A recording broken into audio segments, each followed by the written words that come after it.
नमस्कार दोस्तों, स्वागत है आपका स्टडी फॉर सिविल सर्विसेज में। वीडियो को पूरा देखिए। कोई भी आपका फीडबैक है, कोई सजेशन है, तुरंत वीडियो में कमेंट करके जरूर बताइए। अच्छा लगे तो वीडियो लाइक जरूर कर लीजिए और ऐसे वीडियो लगातार फ्री में पाने के लिए चैनल को तुरंत सब्सक्राइब कर लीजिए और बेल आइकन को जरूर टैप कर लीजिए ताकि आगे भी सारे वीडियो आपको मिलते रहे। यूट्यूब में फॉलो करते हैं तो प्लीज ये वाला फ्री टेलीग्राम चैनल जरूर ज्वाइन कर लीजिएगा। सारे नोटिफिकेशन, सारे अपडेट यहीं पे आते हैं, ध्यान रखिएगा। स्टडी फॉर सिविल सर्विसेज का कोई भी पेड ग्रुप अगर आपको ज्वाइन करना है तो सिर्फ 856480530969608606089453864455 यही नंबर है हमारे, सिर्फ जहां पे कॉल या व्हाट्सएप कर सकते हैं।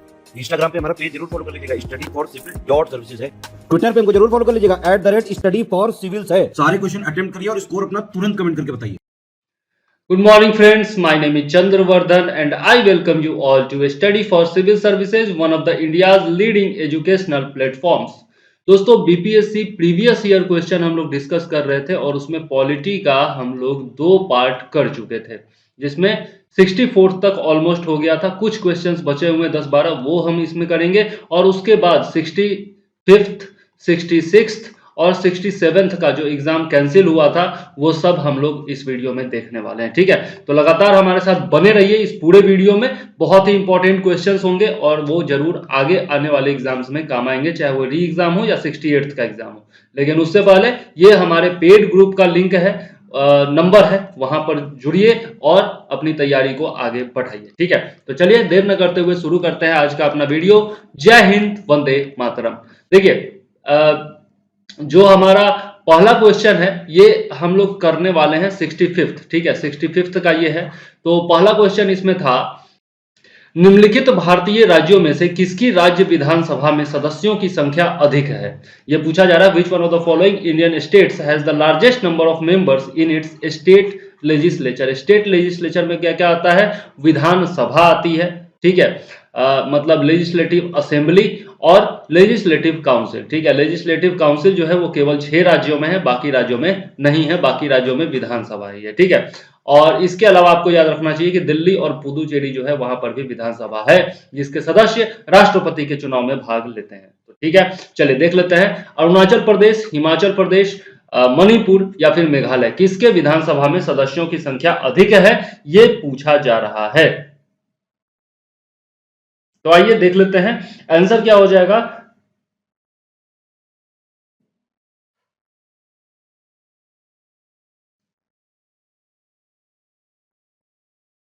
हिमाचल प्रदेश, जी हाँ, हिमाचल प्रदेश के विधानसभा में सदस्यों की संख्या सबसे अधिक है। आप देख सकते हैं अरुणाचल प्रदेश है, मणिपुर है, मेघालय है, ये सब नॉर्थ ईस्ट के स्टेट हैं और वहां पर जो है विधानसभा सीटों की संख्या बहुत ही कम होती है। ठीक है, हिमाचल प्रदेश बड़ा राज्य है, पहाड़ी राज्य है, तो वहां पर सीटों की संख्या अधिक होगी। चलिए, हाल ही में चुनाव भी होने वाला है हिमाचल प्रदेश में, तो और बनाए रखिएगा। चलिए आगे देख लेते हैं। भारत के वरीयता क्रम में निम्नलिखित में से कौन पहले आता है, ये क्वेश्चन है यहाँ पर। यूपीएससी का अध्यक्ष यानी कि जो प्रेसिडेंस ऑर्डर है, ऑर्डर ऑफ प्रेसिडेंस है, उसमें कौन पहले आता है, यही क्वेश्चन है। यूपीएससी का अध्यक्ष मुख्य चुनाव आयुक्त यानी कि चीफ इलेक्शन कमिश्नर, नियंत्रक एवं महालेखा परीक्षक यानी कि कंट्रोलर एंड ऑडिटर जनरल, और उच्च न्यायालय के मुख्य न्यायाधीश यानी कि chief justice of the high court. देखिए, यहां पर यदि हम लोग पूरा जितना भी ऑर्डर ऑफ प्रेसिडेंस है अगर सब की बात करें तो यहां पर ऑप्शन ई सही हो जाएगा। लेकिन अगर इस चारों में से चुनना है, अगर इस चारों में से चुनना है तो यूपीएससी का अध्यक्ष जो होता है इन चारों में सबसे ऊपर आता है ऑर्डर ऑफ प्रेसिडेंस में।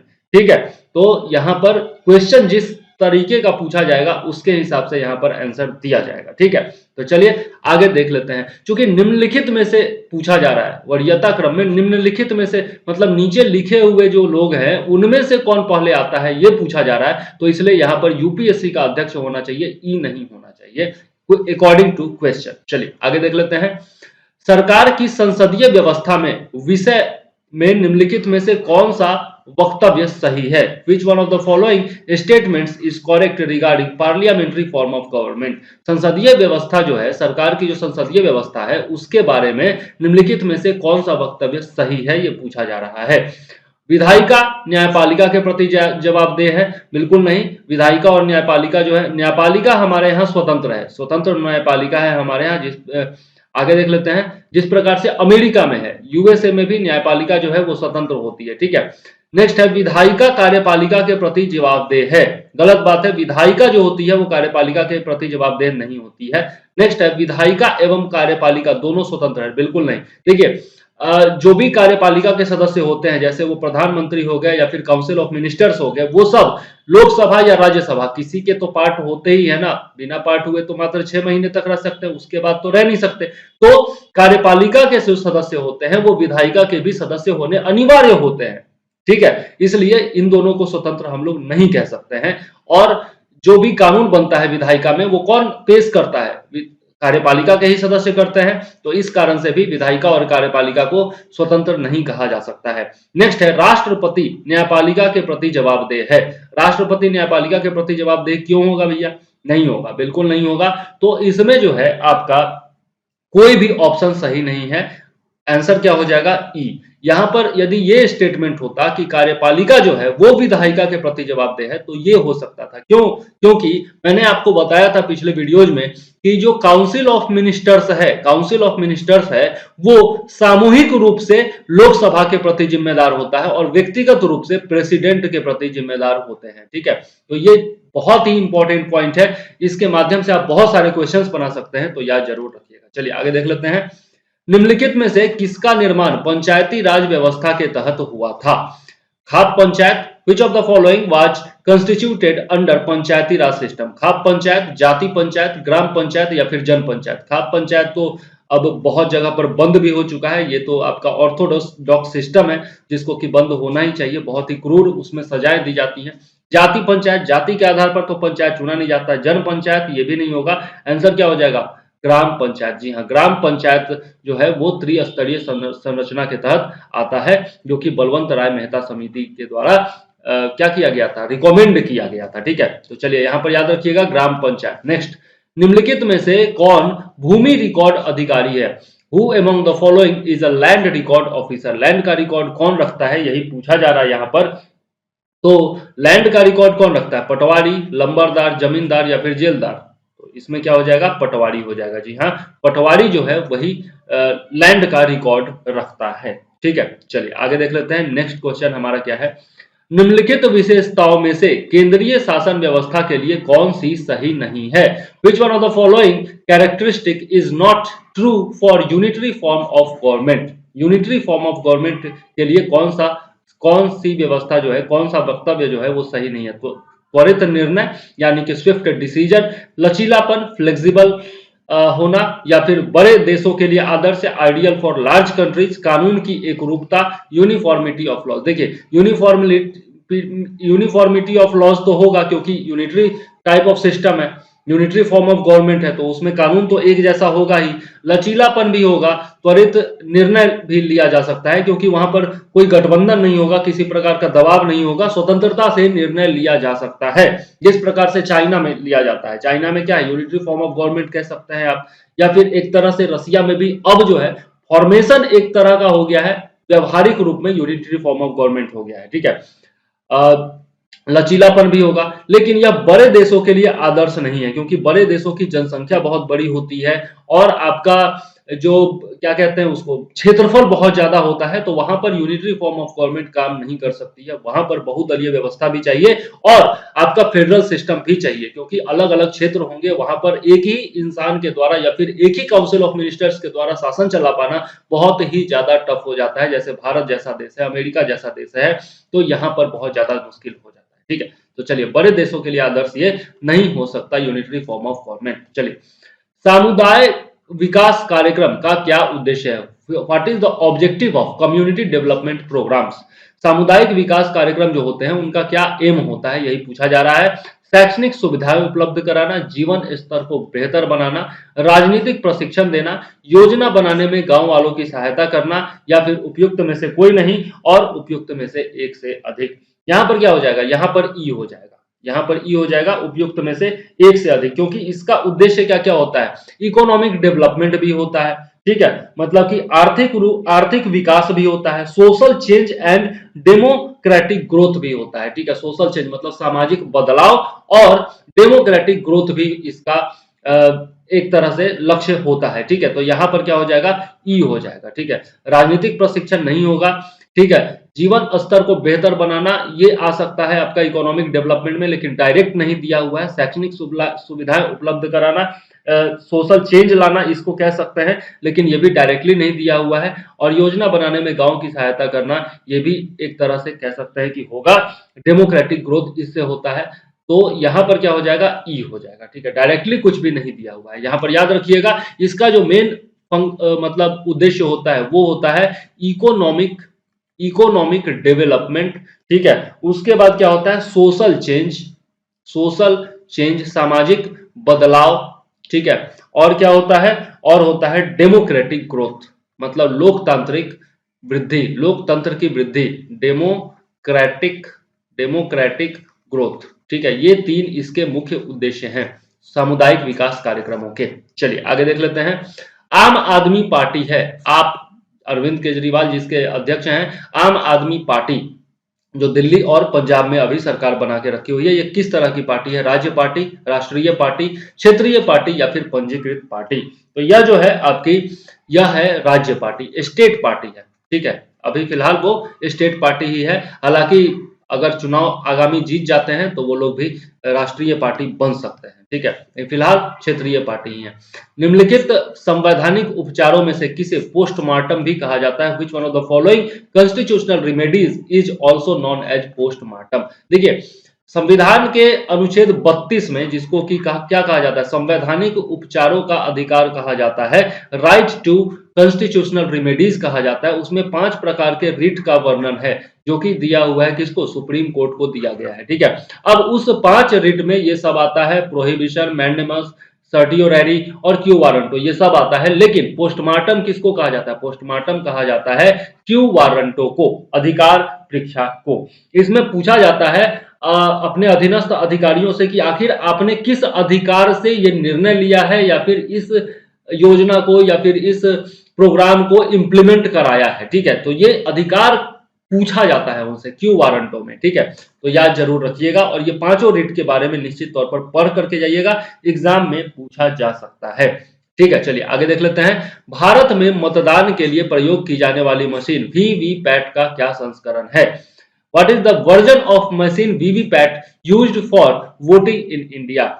M1, Z1, M3 या फिर Z3? आंसर क्या हो जाएगा? M3। जी हाँ, M3 का यूज अभी किया जा रहा है वीवीपैट में।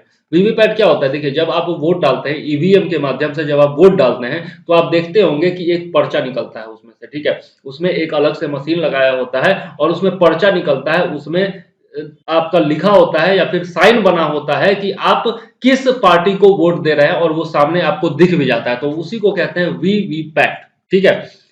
हालांकि इस पर बहुत ज्यादा बहस भी हुई थी जब लोकसभा चुनाव होता है या फिर कोई भी चुनाव जिसमें बीजेपी जीतती है, तो उस पर बहुत ज्यादा बहस होता है, ठीक है। तो वीवीपैट का यूज जरूर किया जाता है। नेक्स्ट, अब हम लोग चल रहे हैं 65th तो हो गया हमारा, 10 क्वेश्चन के लगभग उसमें पूछे गए थे। अब हम लोग जा रहे हैं 66th करने, ठीक है। तो चलिए 66th में क्या क्या क्वेश्चन पूछा गया वो देख लेते हैं।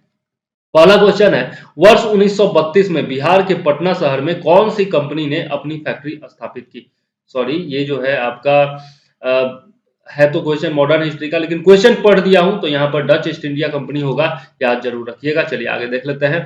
निम्नलिखित में से कौन सा विकेंद्रीकरण का वैशिष्ट्य नहीं है? Which one of the following is not the characteristic of decentralization? Decentralization क्या होता है? मतलब सेंट्रलाइजेशन का मतलब होता है कि सारा पावर जो है पूरे, ये अगर देश मान ले तो सारा पावर एक पॉइंट पर केंद्रित होता है, इसको कहते हैं सेंट्रलाइजेशन, ठीक है। और वही जो सेंट्रल पावर है उसी को अलग अलग भागों में बांट दिया जाए तो उसको कहते हैं डिसेंट्रलाइजेशन। जैसे फेडरल सिस्टम होता है, हमारे यहाँ 3 प्रकार की सरकार होती है, एक होती है सेंट्रल गवर्नमेंट, एक होता है स्टेट गवर्नमेंट और एक होता है लोकल सेल्फ गवर्नमेंट, ठीक है। तो ये जो है डिसेंट्रलाइजेशन इसको कहा जाता है, ठीक है। अलग अलग विभाग होते हैं, अलग अलग सरकारें होती हैं जो कि साथ मिलकर के काम करती हैं और इंडिपेंडेंट भी होती हैं, ठीक है। दोनों काम साथ साथ चलता है हमारे यहाँ, तो इसको कहते हैं क्या? इसको कहते हैं डिसेंट्रलाइजेशन, विकेंद्रीकरण। अब इसका क्या कैरेक्टरिस्टिक नहीं है ये बताना है, तो ऑटोनॉमी यानी कि स्वायत्तता, पीपुल्स पार्टिसिपेशन, लोक सहभागिता, to instil non confidence among local communities, स्थानीय समुदायों में आत्मविश्वास को नहीं जगाना, और नन ऑफ द एबव। और डी है, सॉरी यहाँ पर डी जो है वो भी दिया हुआ है, इधर नहीं दिया हुआ है, तो थोड़ा सा देख लीजिएगा। स्थानीय समुदायों को सशक्त बनाना, ठीक है, to empower the local communities, ठीक है। तो देखिए, डिसेंट्रलाइजेशन होगा तो ऑटोनॉमी तो उसमें जरूर आएगी, ठीक है। इसके अलावा लोगों की सहभागिता भी होगी, ठीक है। जैसे पंचायत में देखते हैं आप, लोगों की सहभागिता होती है, ठीक है। और स्थानीय समुदाय जो है, लोकल जो कम्युनिटी है, उसको एम्पावर भी किया जाएगा, क्योंकि उन्हीं को अधिकार दिया जाता है ग्राम पंचायत के माध्यम से, या फिर आपका पंचायत समिति के माध्यम से किसको अधिकार दिया जाता है, उसी लोकल इंसान को मान्यता दी जाती है ना, उसी को पावर दिया जाता है ना, तो उससे क्या होता है, वो लोग सशक्त बनते हैं, ठीक है। अब यहाँ पर है non confidence among local communities, तो उसमें क्या होगा, जब किसी को सशक्त बनाएंगे तो उसमें कॉन्फिडेंस डेवलप होगा ना, तो ये जो है आपका सी, ये उसका कैरेक्टरिस्टिक नहीं है डिसेंट्रलाइजेशन। चलिए आगे देख लेते हैं। Which act is not the landmark in the development of constitution during the British rule. British शासनकाल में संविधान के विकास में कौन सा कानून ऐतिहासिक नहीं था? द रेगुलेटिंग एक्ट ऑफ 1773, बहुत ही ज्यादा ऐतिहासिक था ये। द चार्टर एक्ट 1833, ये भी बहुत ज्यादा आपका क्या था, बहुत ही ज्यादा ऐतिहासिक था, क्योंकि इसमें जो है चीनी और चाय, हर तरह चीन के साथ और चाय का व्यापार सब कुछ जो है प्रतिबंधित कर दिया गया था, और भी बहुत सारे काम किए गए थे इसके द्वारा। The government of India act, ये तो बहुत बहुत बहुत ज्यादा महत्वपूर्ण है। इसके माध्यम से क्या किया गया था, एक्ट 1999 के माध्यम से क्या किया गया था, 1909 में 1909 में जो मार्ले मिंटो सुधार अधिनियम आया था, और उसके माध्यम से क्या किया गया था कि आपका मुसलमानों के लिए, मुस्लिमों के लिए अलग से पृथक निर्वाचन क्षेत्र की व्यवस्था की गई थी, सांप्रदायिक निर्वाचन प्रणाली की शुरुआत की गई थी। उसी को बढ़ा करके इसको जो है सिखों के लिए और बाकी समुदायों के लिए भी लागू कर दिया गया था एक्ट 1919 में, ठीक है। रॉलेट एक्ट के जस्ट बाद आया था रॉलेट एक्ट, और उसके बाद जलियांवाला कांड हुआ, और उसके जस्ट बाद ये आया था, इसको क्या कहा जाता है, मॉन्टेग्यू चेम्सफोर्ड अधिनियम कहा जाता है। यहाँ पर है the protection of civil rights act 1955, तो ये बहुत ज्यादा महत्वपूर्ण नहीं था, ठीक है, ये बहुत ज्यादा महत्वपूर्ण नहीं था। यही अगर 1935 का अधिनियम होता तो वो बहुत बहुत बहुत ज्यादा महत्वपूर्ण होता, ठीक है। तो यहाँ पर आंसर क्या हो जाएगा, डी हो जाएगा, ये कोई बहुत ज्यादा ऐतिहासिक कानून नहीं था। चलिए आगे देख लेते हैं। Who won the bid to construct the new parliament building recently? ये वैसे आपका पॉलिटी से संबंधित जरूर है, लेकिन ये जो है करंट अफेयर्स का क्वेश्चन था उस समय का, तो टाटा प्रोजेक्ट लिमिटेड ने ये जीता था, ठीक है। ये बिड जो है टाटा प्रोजेक्ट लिमिटेड ने जीता था, और संसद की नई इमारत जो है वही बना रहे हैं, ठीक है। भारत के संविधान में कौन सा अनुच्छेद भारतीय निर्वाचन आयोग की स्थापना से संबंधित है? Which article in the Indian constitution is related with the establishment of election commission of India? Article 324, article 148, article 342 या आर्टिकल 325? तो यदि हम लोग देखें तो आर्टिकल 148 जो है वो CAG से संबंधित है, controller and auditor general of India, ठीक है। 342 की यदि बात करें तो स्टीज के मतलब प्रेसिडेंट के द्वारा किसी कम्युनिटी को एसटी कम्युनिटी के रूप में मान्यता दी जाती है, ठीक है, डिक्लेयर किया जाता है, घोषित किया जाता है। आर्टिकल 325 की बात करें तो ये जो है electoral roll on the grounds of religion, race, caste और सेक्स के बारे में बात करता है, ठीक है। मतलब कि धर्म, जाति, या फिर आपका जो वंश होता है या फिर सेक्स होता है, मतलब लिंग होता है, उसके आधार पर जो इलेक्टोरल रोल होता है, ठीक है, उसके बारे में ये बात करता है आर्टिकल 325। और आर्टिकल 324 जो है ये आपका इलेक्शन कमीशन ऑफ इंडिया से संबंधित है, ठीक है। अभी आप बताइएगा चीफ इलेक्शन कमिश्नर हमारे यहाँ कौन है, ठीक है, ये कमेंट में जरूर बताइएगा। चलिए आगे देख लेते हैं। Who is the head of national commission for women at present? वर्तमान में राष्ट्रीय महिला आयोग की प्रमुख कौन है? ममता शर्मा, ललिता कुमार मंगलम, रेखा शर्मा, स्मृति ईरानी? स्मृति ईरानी तो मंत्री हैं, केंद्रीय मंत्री हैं, ठीक है। रेखा शर्मा यहाँ पर सही आंसर हो जाएगा। उस समय भी जब क्वेश्चन पूछा गया था तो रेखा शर्मा ही थी आपका 66 के दौरान, और अभी भी रेखा शर्मा ही हैं, ठीक है। चलिए आगे देख लेते हैं। What is meant by rule of law? कानून, विधि का नियम या फिर कानून का अधिराज्य का मतलब क्या है? One act for all and one judiciary for all, one act for all and one state for all, one state for all and one judiciary for all acts for one and one judiciary for all. सभी के लिए एक कानून और सभी के लिए एक न्याय तंत्र, यही हो जाएगा सही। सब मतलब कि विधि का नियम और कानून का अधिराज्य, इसका क्या मतलब होना चाहिए? इसका मतलब यही होना चाहिए कि सभी के लिए एक प्रकार का कानून हो और सभी के लिए एक प्रकार का न्याय तंत्र हो। नेक्स्ट है सभी के लिए एक कानून और सभी के लिए एक राज्य, गलत बात है। सभी के लिए एक राज्य और सभी के लिए एक न्याय तंत्र, ये भी गलत बात है। एक के लिए सभी कानून और सभी के लिए एक न्याय तंत्र, ये भी गलत बात है, ठीक है। चलिए आगे देख लेते हैं नेक्स्ट क्वेश्चन हमारा क्या है। नेक्स्ट क्वेश्चन है हमारा कि पंचायती राज संस्थाओं को 29 कार्यों की जो सूची है किस अनुच्छेद के तहत दी गई है, ये क्वेश्चन है। Which article gives the list of 29 functions to be performed by the Panchayati Raj institution. सबसे पहले तो याद रखिएगा कि पंचायती राज संस्थाओं को कितने फंक्शंस दिए गए हैं, कितने कार्य दिए गए हैं, 29 कार्य दिए गए हैं। ये भी क्वेश्चन पूछा जाता है बराबर, ठीक है। अब आते हैं आर्टिकल के ऊपर, आर्टिकल 243 H, E, F या फिर G। आंसर क्या हो जाएगा, आर्टिकल 243 G, ठीक है। और यह जो है आपका किसमें दिया हुआ है, एससी शेड्यूल 11 में ये दिया हुआ है, ठीक है। पंचायती राज जो है वो शेड्यूल 11 में दिया हुआ है और इसमें भी 29 विषय दिए गए हैं, ठीक है। और यह जो है आपका कौन सा अमेंडमेंट था, 73rd अमेंडमेंट था, ठीक है, 1992। 73rd अमेंडमेंट 1992 के जरिए ये शेड्यूल 11 जोड़ा गया था और उसमें 29 विषय दिए गए थे, ठीक है। आर्टिकल 243 जी भी इसी से संबंधित है, ठीक है। चलिए आगे देख लेते हैं नेक्स्ट क्वेश्चन हमारा क्या है। अच्छा, यहां पर यह भी याद रखिएगा कि शेड्यूल 12 जो है वो आपका नगर पालिका से संबंधित है और वो था 74th अमेंडमेंट और वो भी 1992 में ही आया था, ठीक। चलिए आगे देख लेते हैं।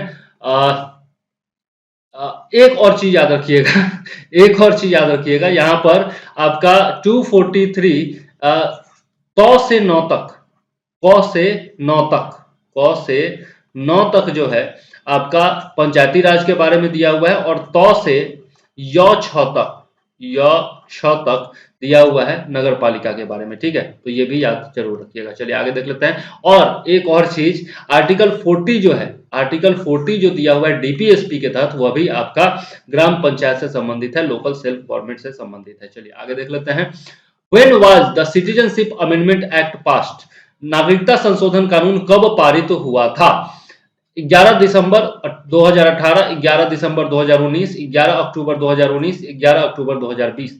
तो आंसर क्या हो जाएगा, 11 दिसंबर 2019 को ये पारित हुआ था, ठीक है। उस समय के लिए करंट अफेयर्स का भी क्वेश्चन था जब ये पूछा गया था, 2020 में ये एग्जाम हुआ था, उस समय ये पूछा गया था। लेकिन अब तो ये पूछा जा सकता है, बिल्कुल, नागरिकता संशोधन कानून कब पारित हुआ था, ये क्वेश्चन पूछा जा सकता है पॉलिटी में, तो याद जरूर रखिएगा, ठीक है। चलिए 73वें संविधान संशोधन कानून की वैधानिक शुरुआत किस संविधान संशोधन बिल से हुई थी?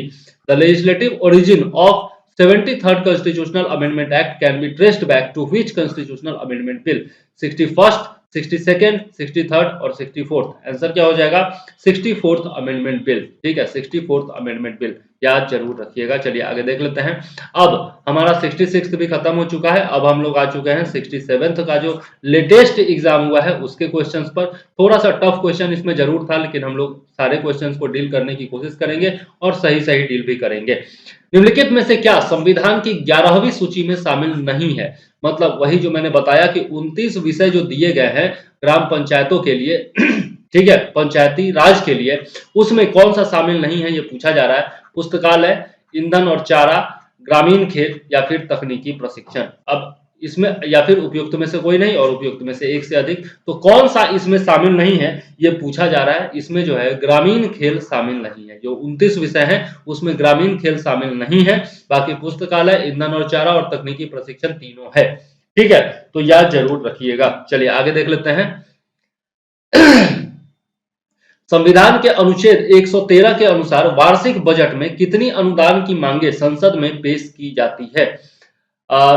संविधान के अनुच्छेद 113 के अनुसार ये पूछा जा रहा है, तो याद रखिएगा अनुच्छेद 113 में दिया हुआ है किसके बारे में, अनुदान की मांगों के बारे में, ठीक है। और इसमें कितने मतलब कितनी मांगे पेश की जा रही है वो पूछा जा रहा है, तो 98, 96, 104 या फिर 109। अच्छा, अब इसमें जो हो जाएगा आंसर क्या हो जाएगा, ई हो जाएगा, क्योंकि इसकी जो संख्या होती है, अनुदान के मांगों की जो संख्या होती है वो निश्चित नहीं होती है। ये जो होता है निश्चित नहीं होता है, ये डिपेंड करता है कि काउंसिल ऑफ मिनिस्टर्स में कितने मंत्रालय हैं, ठीक है, कितने मंत्रालय हैं और उनकी रिक्वायरमेंट क्या है, या फिर जो स्टेट गवर्नमेंट्स हैं उनकी रिक्वायरमेंट क्या है, उसी के तहत जो है ये अनुदान की मांगे पेश की जाती है संसद में, और सब जब पारित हो जाता है तो उसके हिसाब से बजट अलॉट हो जाता है, ठीक है। अनुदान की मांग उसी को कहा जाता है, ठीक। तो ये डिपेंड करता है मंत्रालयों की संख्या पर, उनकी जरूरतों के ऊपर, इसलिए कोई भी निश्चित संख्या नहीं है, तो आप नहीं कह सकते कि क्या होगा, ठीक है, ई हो जाएगा ऑप्शन। किस वर्ष राष्ट्रीय विस्तार सेवा को प्रारंभ किया गया था? 1953, 1957, 1960 या फिर 1972 या फिर उपयुक्त में से कोई नहीं और एक से अधिक। ठीक है, यहाँ पर यदि हम लोग देखें तो 1953 में जो है आपका ये चालू किया गया था। स्वयं सहायता प्रयासों से सामुदायिक विकास कार्यक्रमों को आगे बढ़ाने के लिए इसका किया गया था, गठन किया गया था, इसको प्रारंभ किया गया था। ठीक है, स्वयं सहायता मतलब कि खुद से सेल्फ सर्विस के माध्यम से, ठीक है, सेल्फ प्रैक्टिस के माध्यम से जो है सामुदायिक विकास कार्यक्रमों को आगे बढ़ाना इसका उद्देश्य था। ठीक है, राष्ट्रीय विस्तार सेवा का ये एक तरह से कह सकते हैं कि जो आपका सामुदायिक विकास का जो कार्यक्रम है उसी का एक प्रकार का विस्तार था ये। ठीक है, उसी को विस्तृत करने का एक जरिया था। नेक्स्ट है ये आपका राज्य विधान परिषद मतलब कि लेजिस्लेटिव काउंसिल के सदस्य निम्नलिखित में से किस श्रेणी से नहीं चुने जाते हैं? ठीक है, तो स्थानीय निकाय या फिर पंचायतों के सदस्य, शिक्षक, स्नातक या फिर उद्योगपति। देखिए, इसमें मैंने आपको पिछले वीडियोज में तरीका पूरा बताया था कि कौन कितने सदस्यों को चुनता है। ठीक है, अब जो है यहाँ पर हम लोग देखें तो स्नातक भी उसमें भाग लेते हैं चुनाव में, शिक्षक भी भाग लेते हैं और स्थानीय निकाय या फिर पंचायतों के सदस्य भी भाग लेते हैं। अब यहाँ पर जो है लेकिन इसमें पूछा जा रहा है राज्य विधान परिषद के सदस्य निम्नलिखित में से किस श्रेणी से नहीं चुने जाते हैं। यहाँ पर अगर द्वारा होता ना, यहाँ पर यदि द्वारा होता तब क्वेश्चन बनाने में आसानी हो जाती कि क्या होगा, लेकिन इसको हम लोग द्वारा समझ के ही बनाते हैं क्योंकि इंग्लिश वाला क्वेश्चन अवेलेबल नहीं है तो डायरेक्टली नहीं कहा जा सकता और इतने दिन हो गए तो याद नहीं है कि इंग्लिश में क्या था। यदि श्रेणी द्वारा होता तो यहाँ पर उद्योगपति सही आंसर हो जाता। ठीक है, लेकिन अब जो है यहाँ पर चूंकि से है कि किस श्रेणी से नहीं चुने जाते हैं तो यहाँ पर सभी श्रेणियों से चुने जा सकते हैं। ठीक है, सभी श्रेणियों से चुने जा सकते हैं, केवल उनको लाभ के पद पर नहीं होना चाहिए। ठीक है, तो क्वेश्चन के अकॉर्डिंग जो है अगर से मान करके बनाइए तो ई ऑप्शन हो जाएगा, लेकिन मेरे हिसाब से क्वेश्चन टाइप करने में यहाँ पर दिक्कत हुई है तो यहाँ पर उद्योगपति ही सही आंसर होना चाहिए। ठीक है, क्योंकि ये एग्जाम कैंसिल हो गया था तो इसका फाइनल आंसर की नहीं आया, तो आयोग क्या मानता है ये नहीं कह सकते। चलिए, भारतीय प्रशासन में विभाजन प्रणाली किससे संबंधित है? लेखा परीक्षण या लेखा से, केंद्र या राज्य से, नीति या कार्यान्वयन से या फिर अखिल भारतीय सेवाएं या केंद्रीय सेवाओं से। तो विभाजन प्रणाली की बात यहाँ पर की जा रही है, यह जो है आपका नीति और कार्यान्वयन से संबंधित है। ठीक है, पॉलिसी एंड इम्प्लीमेंटेशन से ये संबंधित है, याद जरूर रखिएगा विभाजन प्रणाली। चलिए आगे देख लेते हैं। नेक्स्ट क्वेश्चन क्या है, निम्नलिखित में से कौन सी संसदीय समिति कार्यपालिका को नियम विनियम बनाने के लिए प्रत्यायोजित शक्ति से संबंधित है? कार्यकारी विभाजन पर समिति, अधीनस्थ विधान पर समिति, प्रशासकीय विधान पर समिति या फिर प्रत्यायोजित विधान पर समिति। आंसर क्या हो जाएगा इसका? आंसर हो जाएगा बी, अधीनस्थ विधान पर समिति। ठीक है, याद जरूर रखिएगा, इसको डायरेक्ट रट मारिए। ठीक है, ये सब आपको किसी किताब में ढंग से नहीं मिलेगा तो ये सब क्वेश्चन जो है वो रट डालिए। भारतीय संविधान का अनुच्छेद 300 किससे संबंधित है? ये भी आपको जनरली किताबों में नहीं मिलता है, इंटरनेट पर बहुत ढूंढने के बाद मुझे मिला है। मुकदमे तथा कार्यवाही, सरकारी ठेके, महान्यायवादी या फिर व्यापार तथा वाणिज्य पर प्रतिबंध। आंसर क्या हो जाएगा? आंसर हो जाएगा इसमें मुकदमे तथा कार्यवाही पर। ठीक है, याद रखिएगा। अच्छा, ये 106 नंबर जो है इसमें थोड़ा सा बता दें हम आपको कि ये जो ये अधीनस्थ विधान पर जो समिति है इसके बारे में थोड़ा सा मैं बता देना चाहता हूं कि इसका गठन जो है 1953 में हुआ था। ठीक है, 1953 में हुआ था और दोनों सदनों में इससे 15-15 सदस्य होते हैं। दोनों सदनों में 15-15 सदस्य इसके होते हैं। ठीक, ये थोड़ा सा इंफॉर्मेशन जो मैंने इंटरनेट से गैदर किया वही आपको बता रहा हूं। चलिए आगे देख लेते हैं। भारत में न्यायिक प्रणाली किस पर आधारित है? किस पर आधारित है? हमारा जुडिशियल सिस्टम जो है संविधान पर, नियमित कानून की उचित प्रक्रिया पर, परंपरा पर या फिर कानून द्वारा स्थापित प्रक्रिया पर। यहाँ पर क्या हो जाएगा? यहाँ पर हो जाएगा ई हो जाएगा, उपयुक्त में से एक से अधिक। ठीक है, संविधान पर भी आधारित है और साथ में कुछ जो कानून है वो परंपरा पर भी आधारित है, कुछ नियमित कानून की उचित प्रक्रिया पर भी आधारित है और कुछ कानून द्वारा स्थापित प्रक्रिया पर भी आधारित है। तो इसमें उपयुक्त में से एक से अधिक हो जाएगा। चलिए आगे देख लेते हैं। किस राज्य का पहला लोकायुक्त स्थापित हुआ था? किस राज्य में पहला लोकायुक्त स्थापित हुआ था? तो ओडिशा, केरल, महाराष्ट्र या फिर पंजाब? ये बहुत ही फेमस क्वेश्चन है, बार बार पूछा जा सकता है, तो याद रखिएगा ये जो है आपका महाराष्ट्र यहाँ पर सही आंसर हो जाएगा। ठीक है, चलिए आगे देख लेते हैं 110 नंबर क्वेश्चन, और ये शायद में हमारा आखिरी क्वेश्चन भी होना चाहिए, नहीं और भी क्वेश्चंस होंगे इसमें। ठीक है, क्योंकि हमको आगे का भी करना है, 64th का भी कुछ क्वेश्चन बचा हुआ है। चलिए, एएस आनंद 1990 के दशक के अंत में किस पद पर कार्यरत थे? तो ये क्वेश्चन नहीं पूछना चाहिए था, बहुत पुराना हो गया है 1990 के लिए, अब 22 साल हो चुका है, लेकिन फिर भी अगर पूछ दिया है तो देख लेते हैं हम लोग। 22 साल नहीं 32 साल हो चुका है, लेकिन खैर, नियंत्रक तथा महालेखा परीक्षक, भारत के मुख्य न्यायाधीश, मुख्य सतर्कता आयुक्त या फिर महान्यायवादी? तो आंसर क्या हो जाएगा? आंसर हो जाएगा भारत के मुख्य न्यायाधीश। ठीक है, यहाँ पर एएस आनंद जो थे वो भारत के मुख्य न्यायाधीश थे। ठीक है, याद जरूर रखिएगा। चलिए, अब थोड़ा सा आ जाते हैं हम लोग 64th तक में से कुछ क्वेश्चन हमारे बच गए थे, लगभग 14-15 क्वेश्चन, तो उनको जरा सा हम लोग देख लेते हैं। पहला है, भारत में चलित न्यायालय किसका मानस पुत्र है? The mobile court of India is a brain child of? न्यायमूर्ति भगवती, श्री राजीव गांधी, डॉक्टर एपीजे अब्दुल कलाम या फिर श्रीमती प्रतिभा देवी सिंह पाटिल? तो ये तो राष्ट्रपति थी हमारी, ये प्रधानमंत्री थे और ये न्यायाधीश थे। आंसर क्या हो जाएगा? Doctor APJ Abdul Kalam. ठीक है, एपीजे अब्दुल कलाम जो हमारे सबके आदर्श हैं। ठीक है, उनका ये मानस पुत्र था, क्योंकि उन्होंने ही 4 अगस्त 2007 को मेवात हरियाणा से इसकी शुरुआत की थी। मेवात हरियाणा से इसकी शुरुआत की थी और उन्हीं के दिमाग की ये उपज थी, एक तरह से कह सकते हैं। ठीक है, उन्होंने ही इसका स्वप्न देखा था मोबाइल कोर्ट का। चलिए आगे देख लेते हैं। लोक लेखा समिति अपनी रिपोर्ट प्रस्तुत करती है, किसको प्रस्तुत करती है ये पूछा जा रहा है। The public accounts committee submits its report to the CAG, controller and auditor general यानी कि नियंत्रक एवं महालेखा परीक्षक को, the speaker of the Lok Sabha यानी कि लोकसभा के स्पीकर को, the minister of parliamentary affairs यानी कि संसदीय मामलों के मंत्री को, या फिर the president of India Bharat के राष्ट्रपति को? तो पब्लिक अकाउंट्स कमेटी जो है वो अपनी रिपोर्ट किसको पेश करती है? ये अपनी report speaker of the Lok Sabha को पेश करती है। अच्छा, इसमें जो होते हैं टोटल 22 सदस्य होते हैं, ये याद रखिएगा, टोटल आपके 22 सदस्य होते हैं, जिसमें लोकसभा से 15 सदस्य होते हैं और राज्यसभा से आप समझ सकते हैं कि 7 सदस्य होते हैं। ठीक है, अध्यक्ष कौन होता है इसका? अध्यक्ष जो है वो जनरली विपक्ष का कोई सदस्य होता है। ठीक है, विपक्ष का कोई सदस्य जनरली इसका अध्यक्ष होता है, जो कि परंपरा बन चुकी है। ठीक है, और अध्यक्ष जो है नियुक्त किया जाता है किसके द्वारा? स्पीकर के द्वारा। तो ये आपका पब्लिक अकाउंट्स कमेटी यानी कि लोक लेखा समिति के बारे में महत्वपूर्ण तथ्य है, जो कि आपको याद रखने चाहिए। चलिए आगे देख। अच्छा, इसको जो है थोड़ा सा और मैं बता देता हूं, इसको जो है सीएजी को क्या कहा जाता है? सीएजी को समिति का मित्र या फिर पथ प्रदर्शक कहा जाता है। मतलब लोक लेखा समिति का मित्र या फिर पथ प्रदर्शक कहा जाता है किसको? सीएजी को। ठीक है, सीएजी को कहा जाता है। और इसको जो है लोक सेवा समिति को प्राक्कलन समिति की जुड़वा बहन कहा जाता है। प्राक्कलन समिति की जुड़वा बहन इसको कहा जाता है, ये भी याद रखिएगा, ये भी फैक्ट्स महत्वपूर्ण। चलिए आगे देख लेते हैं। नेक्स्ट क्वेश्चन हमारा क्या है? नेक्स्ट क्वेश्चन है, निम्नलिखित कथनों में से कौन सा सही नहीं है? ठीक है, गलत कथन को यहाँ पर चुनना है। The Rajya Sabha is powerless in money matter. धन संपत्ति के मामले में राज्यसभा जो है वो शक्तिहीन है। Money bill originated in Rajya Sabha. धन विधेयक की शुरुआत राज्यसभा में होती है। The Rajya Sabha has to pass bills within 14 days after they are passed by the Lok Sabha.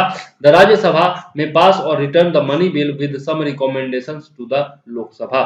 राज्य सभा किसी धन विधेयक को पारित कर सकती है या कतिपय सिफारिशों के साथ उसे लोकसभा को लौटा सकती है। और सी ऑप्शन है, लोकसभा द्वारा पारित किए जाने के बाद राज्यसभा को 14 दिनों के भीतर विधेयक को पारित करना होता है। अब इसमें सही आंसर क्या हो जाएगा? सही आंसर हो जाएगा कि धन विधेयक की शुरुआत राज्यसभा में नहीं लोकसभा में होती है, इसलिए जो है ये ऑप्शन गलत है। बाकी सब चीजें सही हैं। धन विधेयक के मामले में राज्यसभा शक्तिहीन नहीं होती है, बिल्कुल ही शक्तिहीन नहीं होती है। ठीक है, 14 दिनों तक तो उसको अधिकार होता ही है ना, और कुछ सिफारिशों के साथ उसे लोकसभा को लौटा तो सकती है ना, तो शक्तिहीन तो नहीं कहेंगे, शक्ति कम जरूर है लोकसभा से, लेकिन शक्तिहीन नहीं है। लेकिन धन विधेयक की शुरुआत जो होती है वो लोकसभा में होती है, ये बिल्कुल सही है। और कोई विधेयक धन विधेयक है या नहीं है, यह निर्णय कौन करता है? स्पीकर करता है, लोकसभा का स्पीकर करता है। और कोई भी जो धन विधेयक है वो लोकसभा में पास होने से पहले पहले प्रेसिडेंट की अनुमति लेना अनिवार्य होता है, ये भी आप याद रखिएगा। ठीक है, अब पिछले वीडियोज में मैं बता चुका हूं कि धन विधेयक से कौन सा आर्टिकल जुड़ा हुआ है, तो जरा सा कमेंट में बताइएगा कि धन विधेयक से कौन सा आर्टिकल जुड़ा हुआ है। भारत नेक्स्ट है, भारत के संविधान द्वारा प्रदत्त निम्नलिखित में से कौन सा अधिकार गैर नागरिकों के लिए भी उपलब्ध है? Which of the following rights conferred by the constitution of India is also available to non citizens? Right to constitutional remedies यानी कि संवैधानिक उपचारों का अधिकार, फ्रीडम टू स्पीच बोलने की आजादी, freedom to move and settle in any part of the country देश के किसी भी हिस्से में जाने और बसने की आजादी, या फिर फ्रीडम टू एक्वायर प्रॉपर्टी संपत्ति हासिल करने की स्वतंत्रता। तो यहाँ पर यदि हम लोग देखें आंसर क्या हो जाएगा? आंसर हो जाएगा संवैधानिक उपचारों का अधिकार जो है वो आपका गैर नागरिकों के लिए भी उपलब्ध है। हालांकि इसमें बहुत कंफ्यूजन था, बहुत ही ज्यादा कंफ्यूजन था, अलग अलग जगहों पर अलग अलग आंसर दिया हुआ था। ठीक है, लेकिन बहुत ही मेहनत करके और इंटरनेट वगैरह सब जगह पर सर्च करके तब मैं इस निष्कर्ष पर पहुंचा कि संवैधानिक उपचारों का अधिकार सही होना चाहिए। ठीक है, चलिए आगे देख लेते हैं। किस अनुच्छेद के अनुसार भारत के राष्ट्रपति द्वारा राष्ट्रीय आपातकाल की घोषणा की जा सकती है? नेशनल इमरजेंसी में be declared by the president of India in which according to which article? अनुच्छेद 352, 370, 371 या फिर 395? तो आप जानते हैं कि इमरजेंसी प्रोविजन जो है वो 352 में, 356 में और 360 में दिए गए हैं। ठीक है, तो यहाँ पर 352 जो होगा वो सही आंसर हो जाएगा। आर्टिकल 370 जो है वो तो आपका पता ही होगा कि कश्मीर से संबंधित था, जो कि अब समाप्त हो चुका है। इसके अधिकतर प्रोविजंस जो है वो समाप्त हो चुके हैं। ठीक है, नेक्स्ट है, of the following statements which one is not correct? निम्नलिखित कथनों में से कौन सा सही नहीं है, ये पूछा जा रहा है। सुप्रीम कोर्ट का गठन 1950 में किया गया था। सुप्रीम कोर्ट वाज कॉन्स्टिट्यूटेड इन 1950। सर्वोच्च न्यायालय देश में अपील का सर्वोच्च न्यायालय है। Supreme court is the highest court of appeal in the country.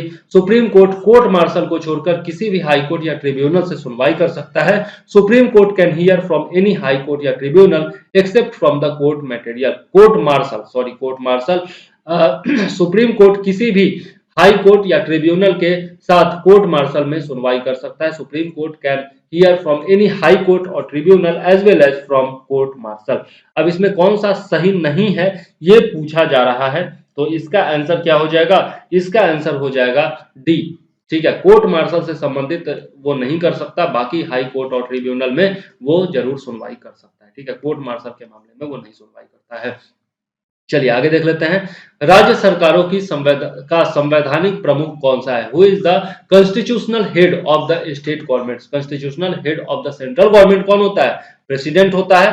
तो जिस प्रकार से प्रेसिडेंट होता है सेंट्रल गवर्नमेंट में के सेंट्रल पे, उसी प्रकार से आपका स्टेट्स में कौन होता है? Chief minister, government speaker, governor, speaker या फिर हाई कोर्ट जज। तो यहाँ पर क्या हो जाएगा? गवर्नर हो जाएगा। कॉन्स्टिट्यूशनल हेड कौन होता है? गवर्नर होता है। वास्तविक प्रधान जो होता है वो कौन होता है? चीफ मिनिस्टर होता है। ठीक है, याद जरूर रखिएगा। चलिए आगे देख लेते हैं। नेक्स्ट क्वेश्चन हमारा क्या है? नेक्स्ट क्वेश्चन है, सीडीपी एवं एनईएस के पुनर्गठन के लिए 1957 में एनडीसी द्वारा स्थापित समिति का नाम बताएं जिसने ग्रामीण स्थानीय सरकार के त्रिस्तरीय प्रणाली का सुझाव दिया था। Name the committee which was set up by the NDC National Development Council in 1957 for the reorganization of CDP Community Development Program and NES which suggested a three-tier system of rural local government। Balwant Rai Mehta समिति, अशोक मेहता समिति, प्रजातांत्रिक विकेंद्रण पर महाराष्ट्र समिति या फिर ग्राम नगर संबंध समिति, rural urban relationship committee. तो यहाँ पर क्या हो जाएगा? यहाँ पर हो जाएगा, जहां पर भी त्रिस्तरीय पंचायत की बात आए वहां पर बलवंत राय मेहता समिति। आंख मूंद करके मार दीजिए आंसर। ठीक है, चलिए आगे देख लेते हैं। अशोक मेहता समिति ने निम्नलिखित की सिफारिश की थी। Ashok Mehta recommended 3 tier government of Panchayati Raj committee, ये तो बलवंत राय मेहता ने किया था, ये तो होगा नहीं। पंचायती राज की द्विस्तरीय सरकार, पंचायती राज की एकल स्तरीय सरकार और पंचायती राज की बहुस्तरीय सरकार। तो इसमें आंसर क्या हो जाएगा? सही आंसर हो जाएगा बी।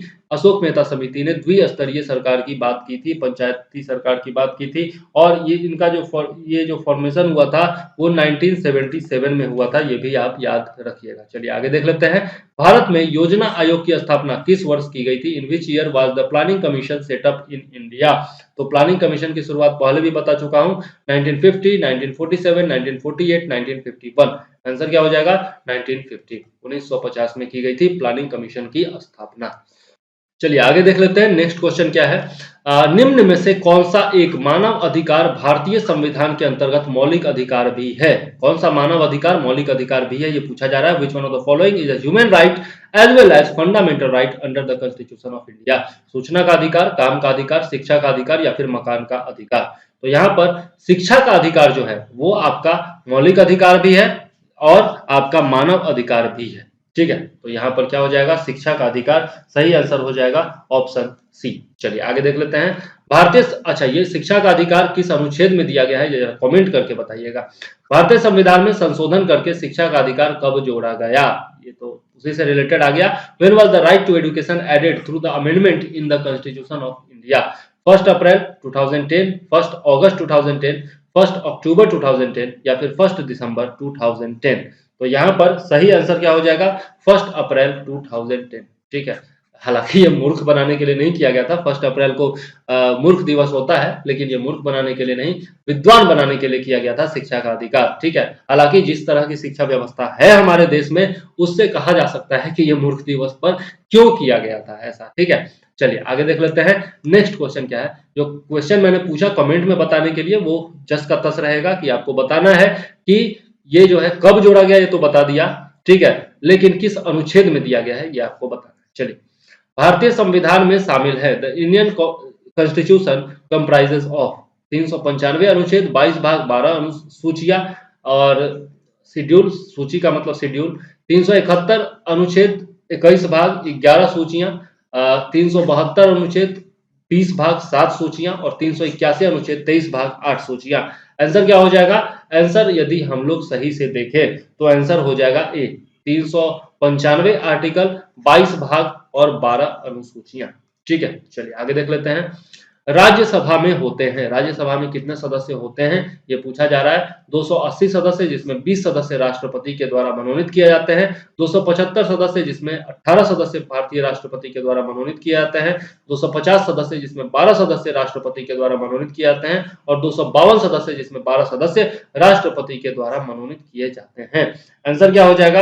आंसर हो जाएगा 250 सदस्य, जिसमें 12 सदस्य भारत के राष्ट्रपति द्वारा मनोनीत किए जाते हैं। याद जरूर रखिएगा। और इसी के साथ हमारा ये वीडियो समाप्त होता है। पॉलिटी का भी कंप्लीट कर लिया हम लोगों ने। ठीक है, क्वेश्चन आंसर टोटल जो प्रीवियस ईयर क्वेश्चन था वो भी पॉलिटी का भी 67 तक, लेटेस्ट तक हम लोगों ने कंप्लीट कर लिया। अब साइंस भी खत्म हो चुका है, हिस्ट्री भी खत्म हो चुका है और पॉलिटी भी समाप्त हो चुका है। तो नेक्स्ट आपका जो वीडियो आने वाला है वो आएगा बिहार स्पेशल, बहुत ही ज्यादा महत्वपूर्ण। तो निश्चित तौर पर बने रहिए हमारे साथ। फिलहाल इस वीडियो के लिए मैं चंद्रवर्धन लेता हूं आपसे इजाजत। जय हिंद, वंदे मातरम।